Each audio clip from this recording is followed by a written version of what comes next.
أعوذ بالله من الشيطان الرجيم.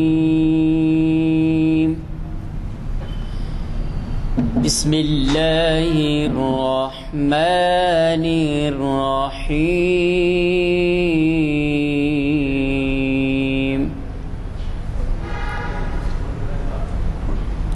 إنا أنزلناه في ليلة القدر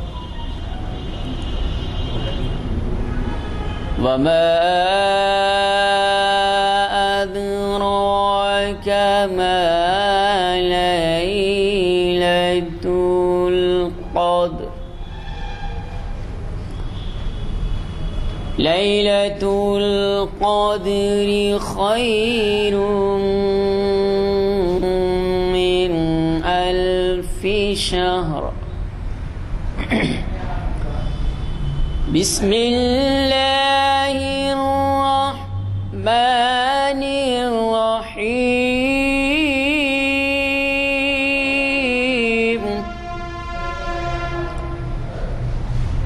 إنا أنزلناه في ليلة القدر وما أدراك ما ليلة القدر.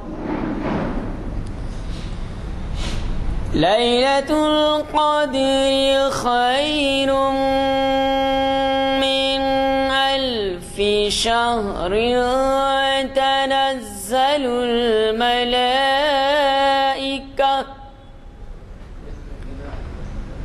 تنزل الملائكة والروح فيها بإذن ربهم من كل أمر. سلام هي حتى مطلع الفجر. صدق الله العظيم.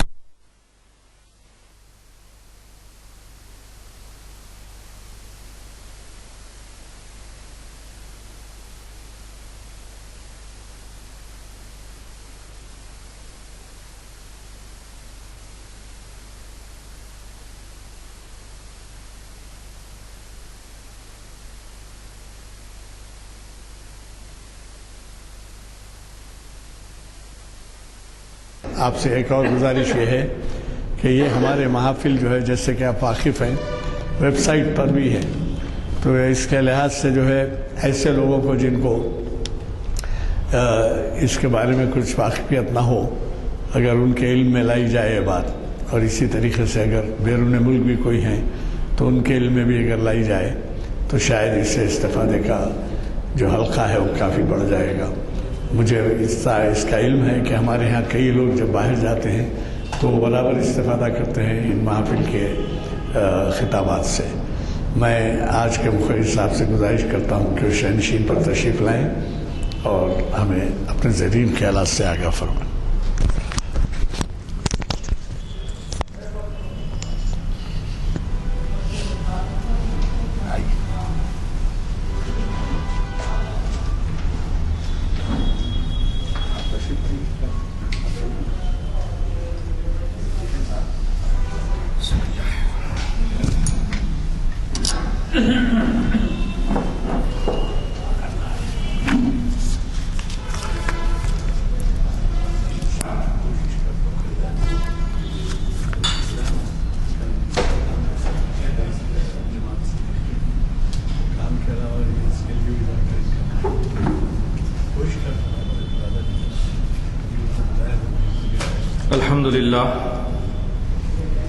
الحمد للہ رب العالمین والصلاة والسلام علی رسولہ الکریم وعلی آلہ واصحابہ اجمعین۔ اعوذ باللہ السمیع العلیم من الشیطان الرجیم بسم اللہ الرحمن الرحیم فَلَنَسْأَلَنَّ الَّذِينَ أُرْسِلَ إِلَيْهِمْ وَلَنَسْأَلَنَّ الْمُرْسَلِينَ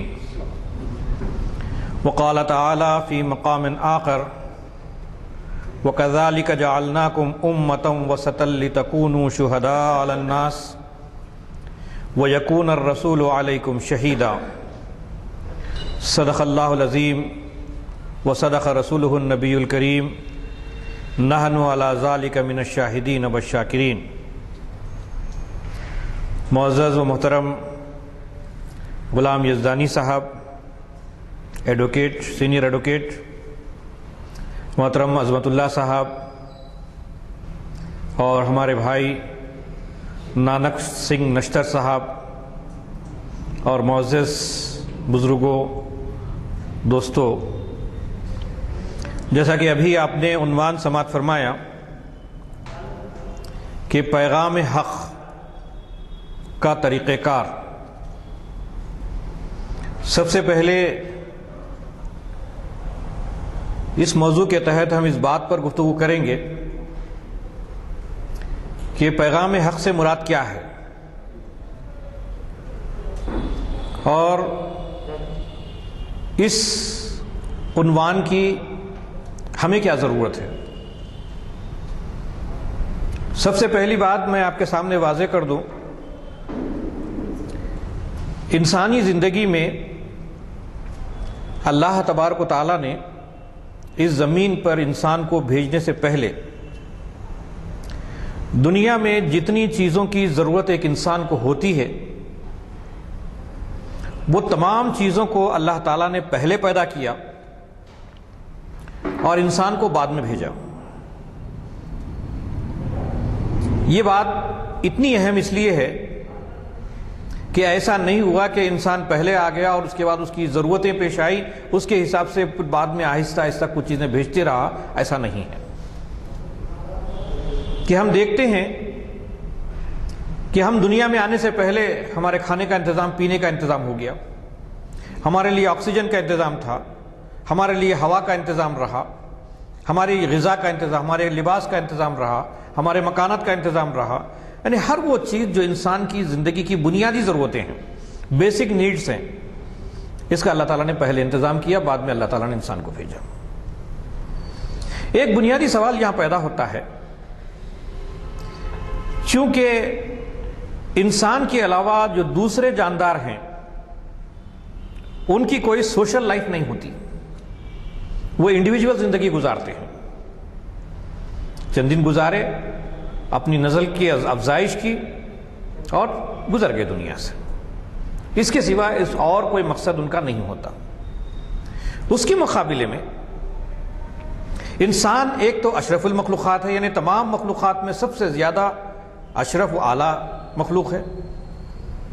پھر ایک اور پہلو سے اگر دیکھا جائے تو انسان کے لیے اللہ تعالیٰ نے جتنی دوسری چیزیں پیدا کی ہیں وہ سب انسان کی خدمت کے لیے پیدا کی گئی، چاہے وہ سورج ہو، چاند ہو، زمین ہو، آسمان ہو، یہ سب انسان کی خدمت کر رہی ہے، انسان کی جو ضرورتیں ہیں ان ضرورتوں کو پورا کر رہی ہے۔ تو انسان کے ذہن میں ایک سوال پیدا ہوتا ہے، کیونکہ دوسرے جاندار تو جن کی کوئی سوشل لائف نہیں ہے ان کے لیے تو مزید کسی گائیڈنس کی ضرورت نہیں پڑتی، ان کا ایک روٹین ہے، وہ روٹین کا کام کرتے ہیں اور چلے جاتے ہیں، اور یہی وجہ ہے کہ ان کی زندگی کے اندر کوئی ہم ترقی نہیں دیکھتے۔ مثلا ایک جانور ہے جو آج سے 50 سال پہلے بھی ویسی زندگی تھی، 5000 سال پہلے بھی اس کی زندگی ویسی تھی، اس کے اندر کوئی تبدیلی نہیں ہے۔ یعنی پہلے کبھی وہ غاروں اور پہاڑوں میں رہتا تھا ہو اور آج آ کر کے جو ہے وہ اچانک کسی سوشل لائف میں رہ رہا ہو، ایسی کوئی بات ہم کو نہیں ملتی۔ اتنا یہ کہہ سکتے ہیں کہ انسانوں نے لا کر کے اس کو کوئی زو میں رکھ دیا ہو، اس سے زیادہ کچھ اس کی ترقی نہیں ہے۔ پہلے وہ چل کے جاتے تھے ہوں گے، آج گاڑیوں میں سفر کر رہے ہیں، وہ بھی انسان نے اس کو سفر کروا رہا ہے، اتنی بات کہہ سکتے ہیں۔ لیکن جس کی چیز ضرورت پڑتی ہے وہ یہ ہے کہ ہم جیسے انسانوں کے لیے، کیونکہ ہم ایک سماج میں رہتے ہیں، اسی لیے یہ بات بڑی مشہور ہے کہ اے مین از اے سوشل اینیمل، اور سماج سے کٹ کر کے انسان زندگی نہیں گزار سکتا۔ دوسری جانداروں کے بچے جب وہ پیدا ہو جاتے ہیں تو اس کے بعد اس کے والدین اس کو چھوڑ دیتے ہیں، اس کے باوجود وہ زندہ رہتے ہیں۔ اس کے مقابلے میں اگر انسان کو پیدائش کے بعد اگر اس کو یوں ہی چھوڑ دیا جائے، اس کے ماں باپ اس کی فکر نہ کریں، اس کی سماج اس کی فکر نہ کرے، تو وہ بچہ سسک سسک کے وہیں مر جائے گا، نہ کہ وہ اپنے کھانے کے قابل ہوتا ہے اور نہ کسی چیز کی اظہار کرنے کا قابل ہوتا ہے۔ اس کے مقابلے میں ایک مرغی کا بچہ ہی کیوں نہ ہو، انڈے سے باہر نکلا تھوڑی دیر میں پھر اناج چگنا شروع کر دیتا ہے، اناج کی تلاش، غذا کی تلاش شروع کر دیتا ہے۔ انسان نہیں کرتا ہے۔ اس سے یہ بات معلوم ہوتی ہے کہ دنیا میں جانداروں میں سب سے زیادہ کمزور جو پیدا کیا گیا وہ انسان ہے، اور دوسری چیزیں جو پیدا کی بڑی طاقتور پیدا کی گئی ہیں۔ طاقتور اس اعتبار سے کہ وہ خود اپنا انتظام کر سکتے ہیں۔ اب سوال یہ پیدا ہوتا ہے کہ انسان کو اتنا کمزور کیوں بنایا گیا ہے؟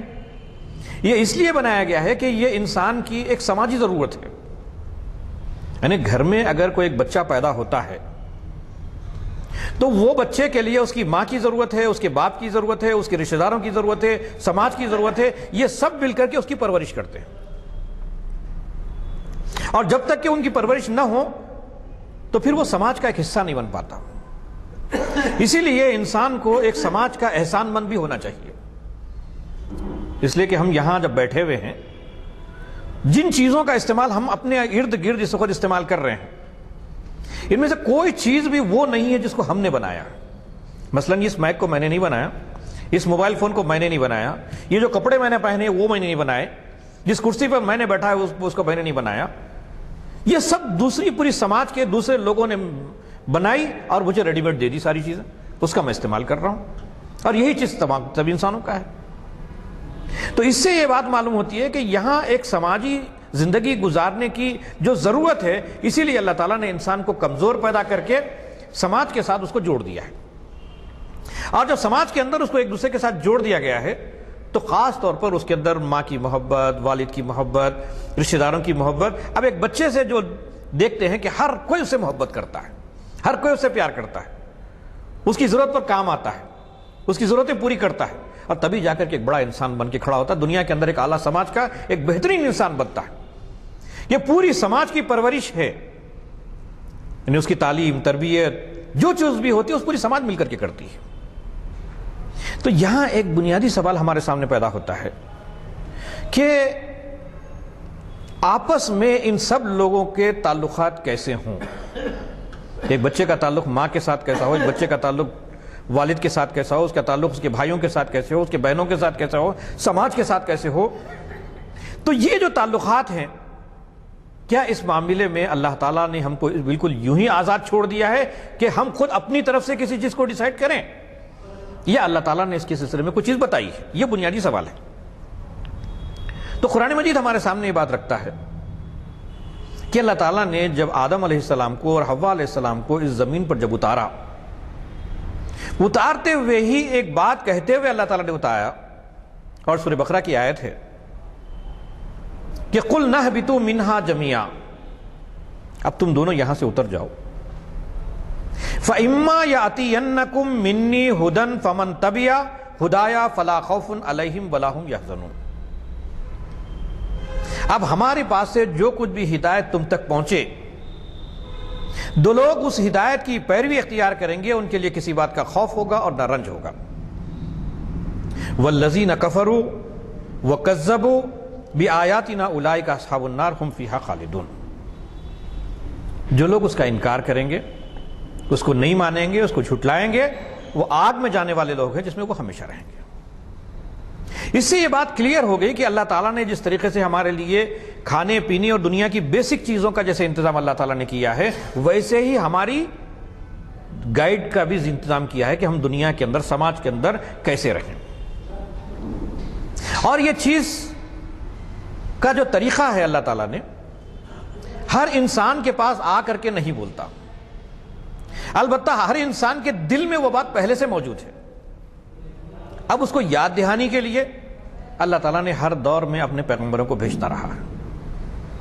تمام پیغمبروں کی قرآن مجید کے ذریعے سے اگر آپ اس کا مطالعہ کریں، اس کو اسٹڈی کرنے کی کوشش کریں کہ ان کی زندگی کا مقصد کیا تھا، تو سوائے اس کے کچھ نہیں تھا کہ اللہ تعالیٰ نے انسانوں کی رہنمائی کے لیے، سماج میں زندگی گزارنے کے لیے جس طریقے کی ضرورت تھی، وہ طریقہ اللہ تعالیٰ نے اپنے انسانوں میں سے کسی کا انتخاب کرتا ہے اور اس کے ذریعے سے دوسرے انسانوں تک پہنچاتا ہے. اور اسی کو ہم کہتے ہیں پیغام حق، کہ وہ پیغام جو انسان کا پیدا کرنے والا ہے وہ اپنے بندوں کے ذریعے سے دوسرے بندوں تک پہنچانے کے لیے، تاکہ اس کا حق لوگوں کے سامنے واضح ہو جائے. یہ ایک اور بنیادی سوال ہمارے سامنے آتا ہے، وہ یہ ہے کہ اگر مان لیجئے کہ اللہ تبارک و تعالیٰ نے ایسا کیوں کیا کہ اپنے انسانوں میں سے کسی کا انتخاب کر کے وہ چیز دے دی؟ اگر وہ خود ڈائریکٹ ہمیں بتا دیتا تو کوئی پرابلم تھا کیا؟ ہاں، یقیناً ایک پرابلم تھا.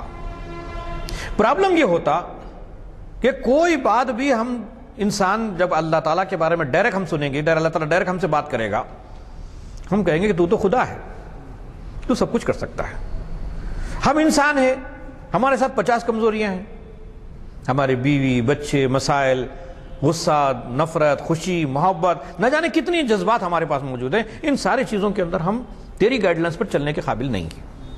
یہ صاف ہم انکار کرتے تھے.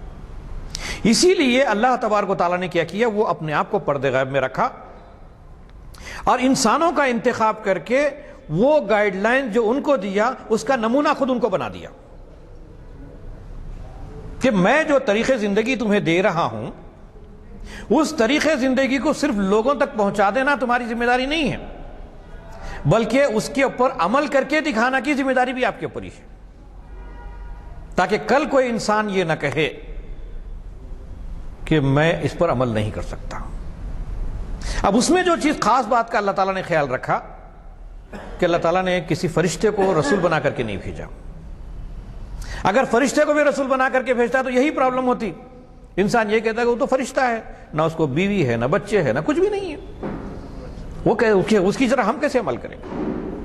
لیکن اس کے مقابلے میں اللہ تعالیٰ نے انسان کو انہوں میں سے کسی کو رسول جو بنایا، اس کی وجہ یہ ہے کہ ان کے بیوی بھی ہوتے ہیں، ان کے بچے بھی ہوتے ہیں، وہ بازاروں میں چلتے پھرتے ہوئے ان کو خوشی بھی ہوتی ہے، ان کو غم بھی ہوتا ہے، فائنینشیل پرابلمز بھی ان کو آتے ہیں، رشتہ داریوں کے مسائل بھی ان کے پاس آتے ہیں. یہ ساری چیزوں کے بعد خدائی ہدایت کے مطابق زندگی گزارنے کا طریقہ وہ خود شو کرتے ہیں.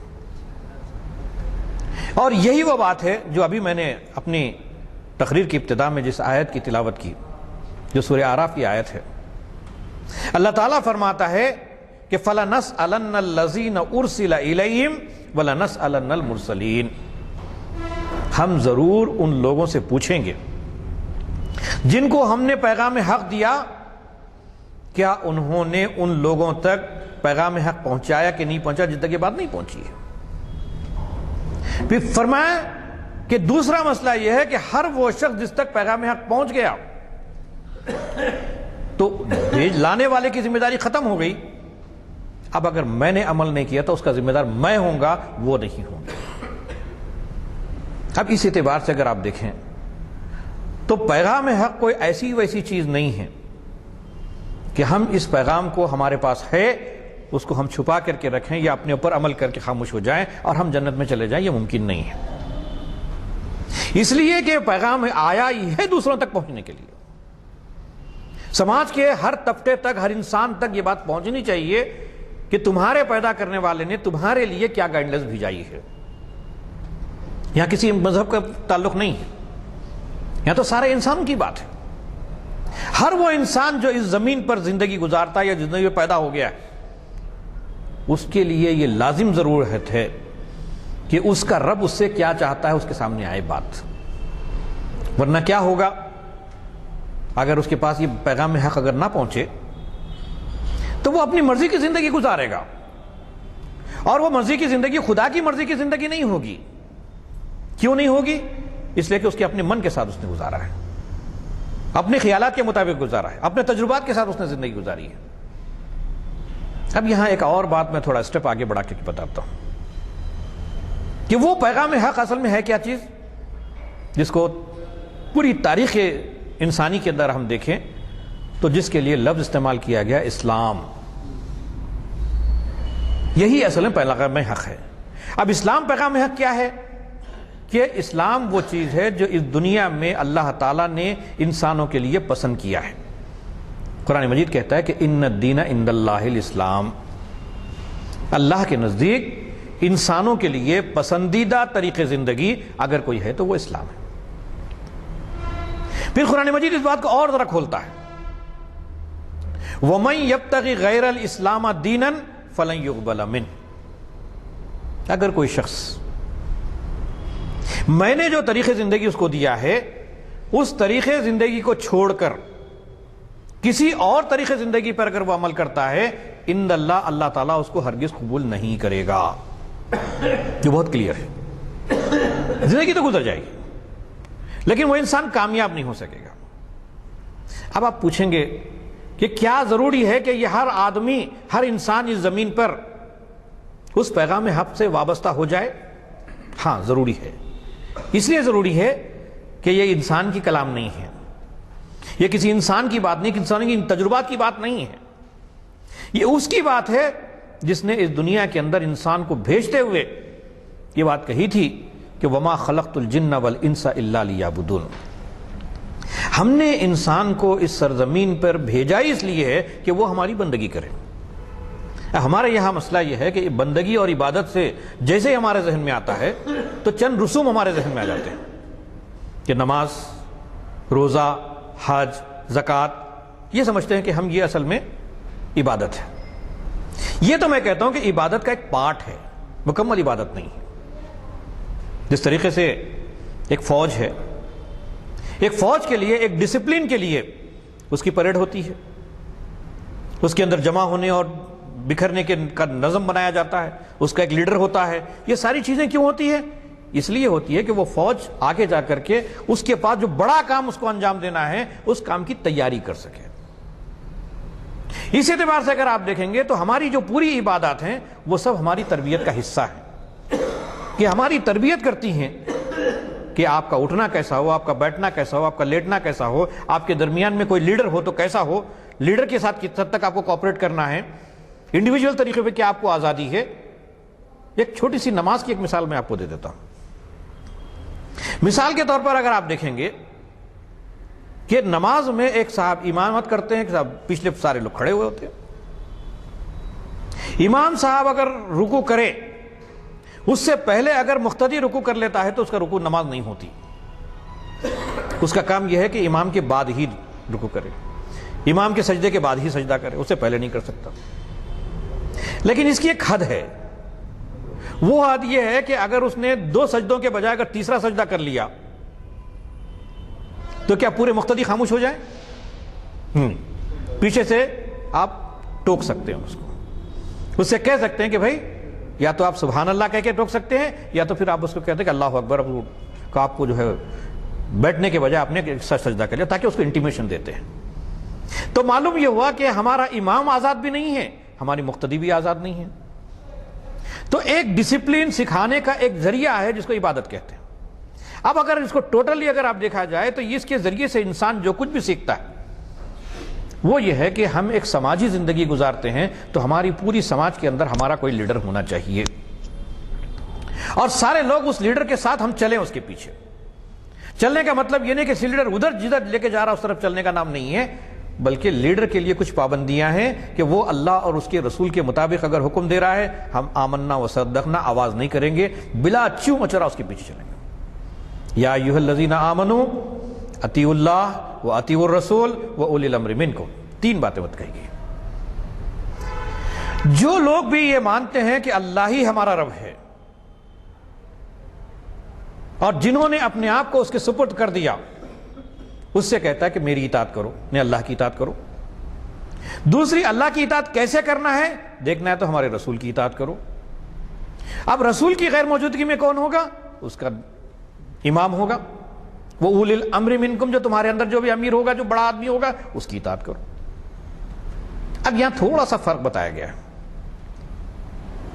کہ اللہ کی اطاعت غیر مشروط، اب اس میں کوئی کلام نہیں کریں گے، رسول کی اطاعت کوئی کلام نہیں کریں گے، جیسے انہوں نے بتا دیا وہ آخری فائنل ہے۔ لیکن جہاں تک امام کا تعلق ہے، ہمارے لیڈر کا جو تعلق ہے، اس سلسلے میں بہت کلیئر ہے، فَإِن تَنَازَعْتُمْ فِي شَيْءٍ فَرُدُّوهُ إِلَى اللَّهِ وَرَسُولِهِ، کہ تمہارے اور ان میں کوئی اختلاف ہو جائے، کسی بات کو سمجھنے میں غلطی ہو جائے، تو تم خود فیصلے مت کرو کہ میں صحیح ہوں، امام صحیح ہے، امام صحیح ہے، میں صحیح ہوں، نہیں، فَرُدُّوهُ إِلَى اللَّهِ وَرَسُولِهِ، پلٹو اللہ اور اس کے رسول کی طرف۔ اللہ کی کتاب میں ڈھونڈو کہ ہمارا امام صحیح ہے تو سب لوگوں کو مان لینا چاہیے۔ اللہ کی کتاب یہ کہتی ہے کہ نہیں سارے مقتدی صحیح ہے تو امام کو اس کی بات مان لینی چاہیے۔ تو اللہ تعالیٰ نے امام کو پابند کیا، مقتدیوں کو بھی پابند کیا۔ اس اعتبار سے اگر آپ دیکھیں گے تو سماج کا سب سے زیادہ قابل اعتماد طبقہ وہ ہوتا ہے جو اس پیغام حق کو ایکسپٹ کرتا ہے، اس پیغام حق کے ساتھ زندگی گزارنے کا فیصلہ کرتا ہے اور ایک ویل ڈسپلینڈ لائف دنیا کے اندر گزارتا ہے۔ اب اسی کو اللہ تعالیٰ نے کہا کہ یہ ویل ڈسپلینڈ لائف جو ہوتی ہے یہ چند لوگوں کی نہیں ہو سکتی۔ نبی صلی اللہ علیہ وسلم آئے، چند صحابہ آپ کے ساتھ ہوئے اور آپ نے ان لوگوں کو پوری سماج میں زندگی گزارنے کا مکمل طریقہ بتا دیا۔ اب آپ دیکھیں کہ اللہ کے رسول صلی اللہ علیہ وسلم نے 23 سال کے اندر 23 ایئرز کے اندر پیغام حق کو جب انسانوں کے سامنے واضح کر دیا تو جو گروہ اللہ کے رسول صلی اللہ علیہ وسلم کے ساتھ ہو گیا ان سب کو آپ نے جمع کیا حجۃ الوداع کے موقع پر، اور اس وقت آپ نے کہا کہ فَلْيُبَلِّغُ الشَّاهِدُ الْغَائِبَ، کہ اب جو لوگ یہاں پر موجود ہیں میں نے تم کو وہ سب کچھ بتا دیا جو اللہ نے مجھے دیا تھا، اب تمہاری ذمہ داری ہے جو یہاں نہیں ہے ان لوگوں تک اس بات کو پہنچا دیجیے۔ کیوں؟ اس لیے کہ انسان ہمیشہ اپنے نمونوں کی چکر میں رہتا ہے۔ آج دنیا کے اندر اسلام کے علاوہ کہیں بھی آپ کے پاس کوئی نمونہ نہیں ہے آپ کے پاس، اور نمونے وہ چیز ہے جو اتنی بڑی چیز ہے کہ کسی بات پر کیسے عمل کیا جائے وہ نمونہ اگر آدمی دیکھ لے اس کو ایک اطمینان ہو جاتا ہے۔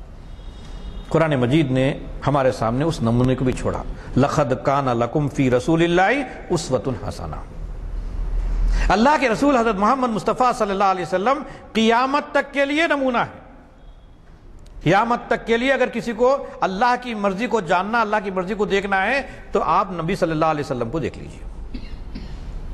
پھر مزید اس بات کو قرآن مجید ایک اور انداز سے کھولتا ہے۔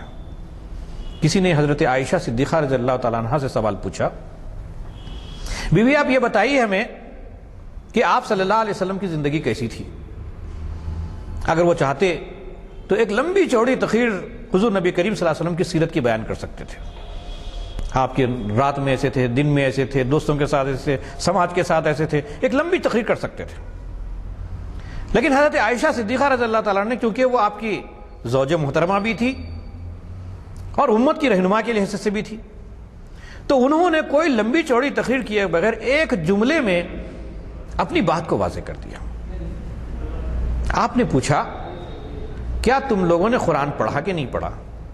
صحابہ نے کہا کہ بھئی قرآن تو ہمارے سامنے نازل ہوا، روزانہ ہم پڑھتے ہیں، روزانہ یاد کرتے ہیں، نمازیں پڑھتے ہیں ہم اس کو۔ تو حضرت عائشہ رضی اللہ تعالیٰ نے فرمایا کہ وہ چلتے پھرتے قرآن تھے،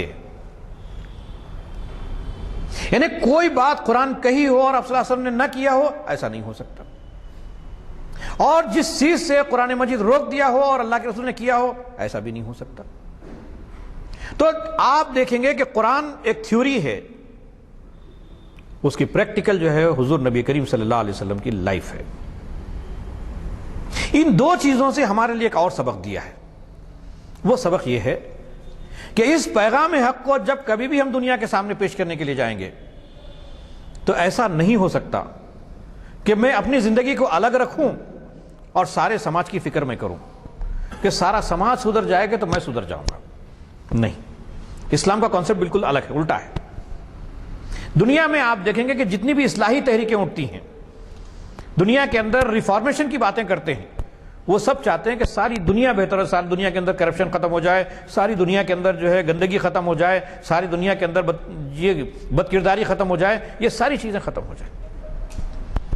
لیکن اسلام یہ کہتا ہے کہ نہیں، بلکہ جو آدمی اس پیغام حق کو جانتا ہے، مانتا ہے، اس کی ذمہ داری یہ ہے کہ اس کے اوپر خود عمل کرے، اس عمل کو دوسروں کے سامنے پیش کرے۔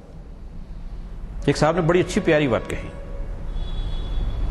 کہ تقریر سے زیادہ اثر انسانی کردار کے اندر ہوتا ہے، اور انسانی کردار بہت اثر رکھتا ہے۔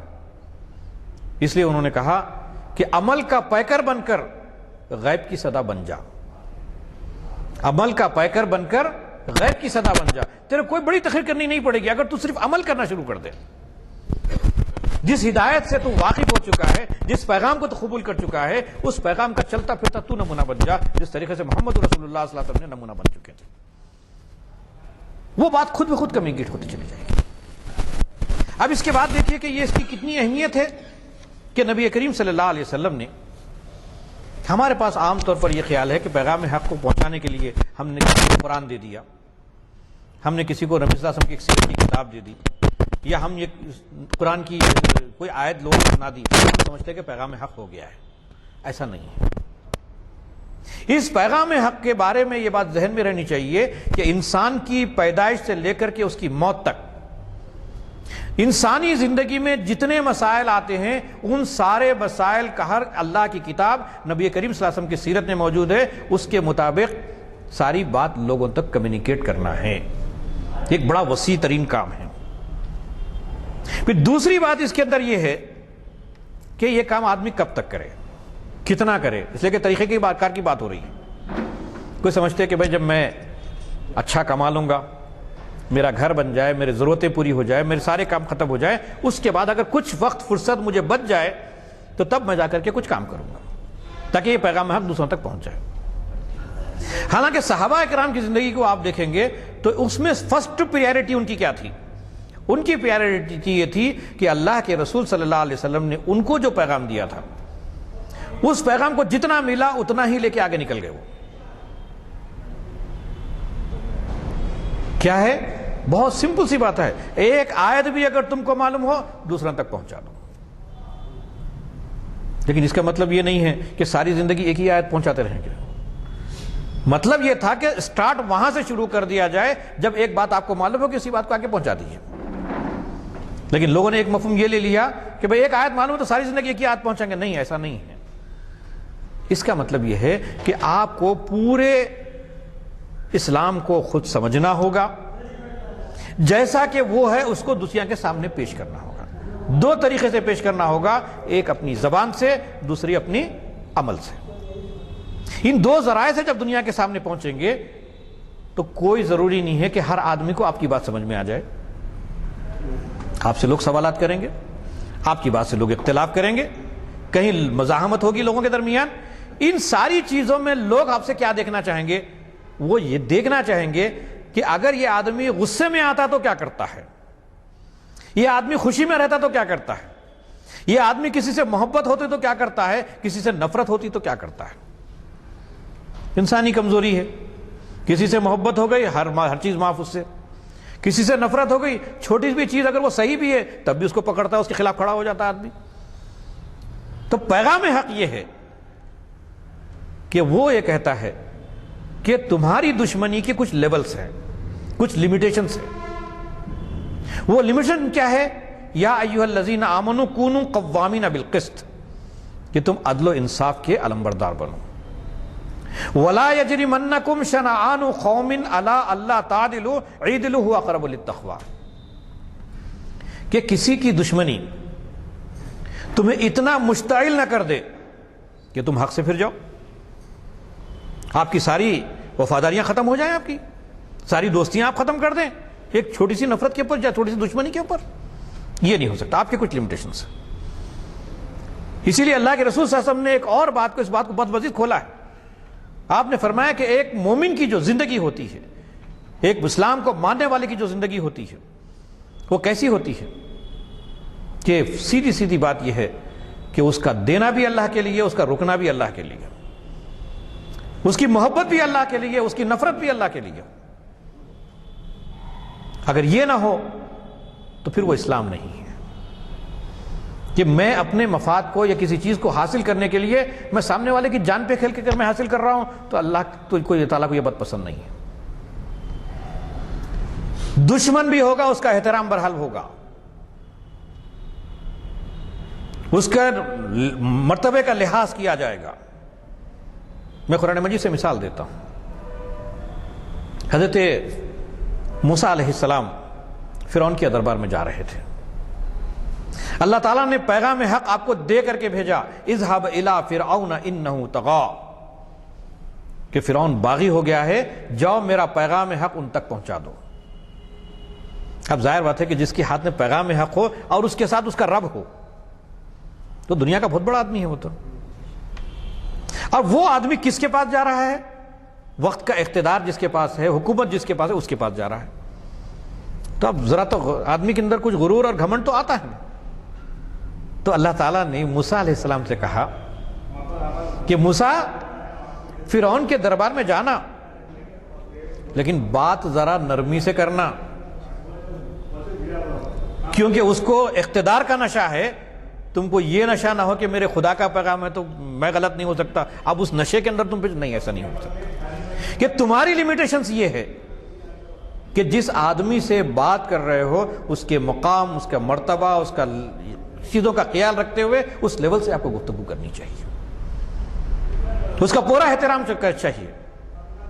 اس لیے کہ ایک بچے کے ذہن میں بھی اگر آپ کوئی بات ڈالنا چاہتے ہیں, آپ ڈانٹ کے, ڈپٹ کے, لکڑی کے زور سے آپ کوئی بات اس کے ذہن میں ڈالیں گے, وہ لکڑی جب تک کہ باقی رہے گی اس وقت اثر رہے گا. جس دن لکڑی ہٹ جائے گی اثر ختم ہو جائے گا.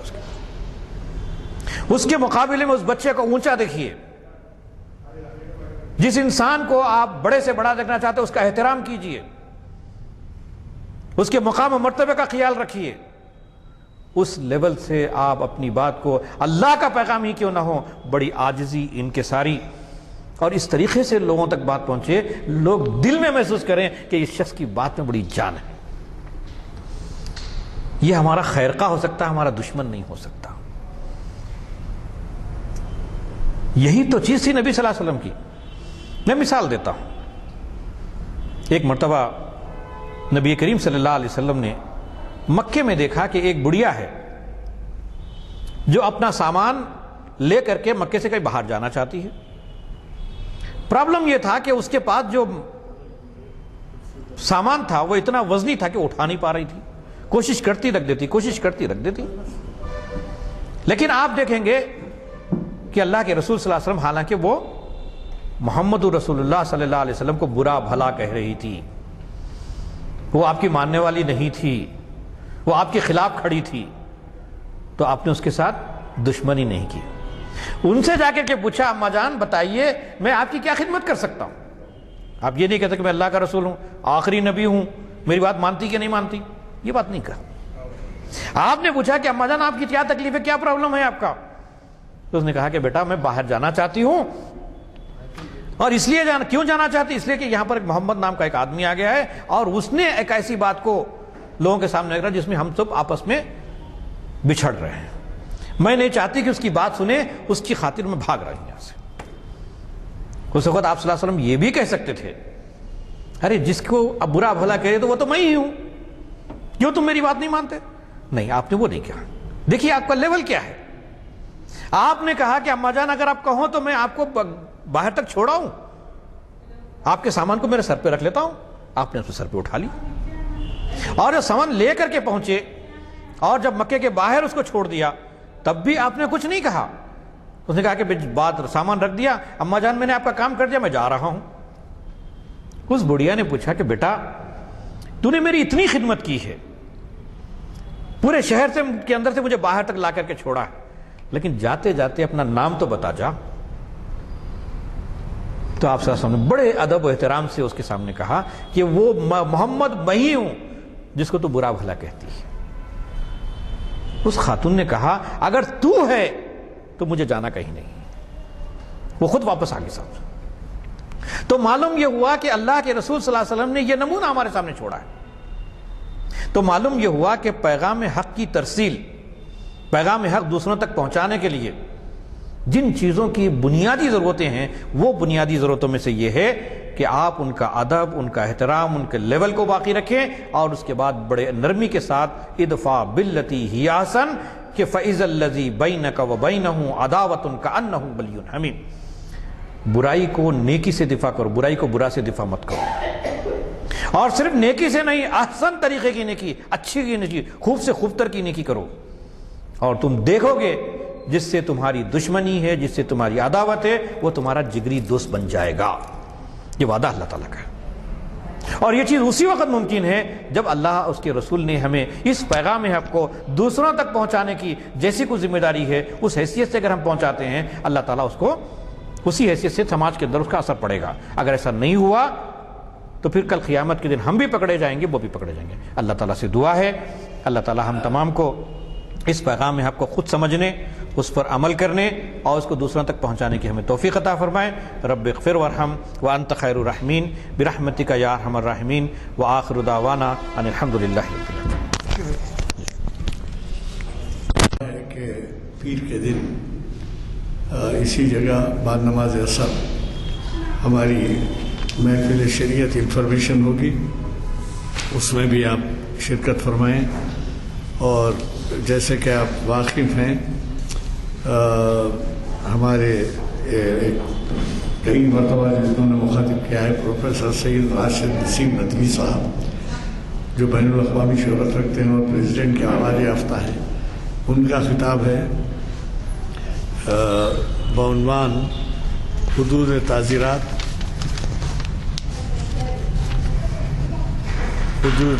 اسلامی سزاؤں کا ایک جائزہ۔ شریعت انفارمیشن سروس کی 791ویں نشست ہے۔ مجھے کبھی توقع ہے کہ نہ صرف آپ آئیں گے بلکہ اپنے ساتھیوں کو لیتے آئیں گے۔ جن لوگوں کو ابھی یہ نہیں ملے ہیں اعلامیے، وہ لیتے ہوئے جائیں اور اپنی مساجد میں لگائیں۔ دعا ہو چکی ہے، محفل برخاست کی جاتی ہے۔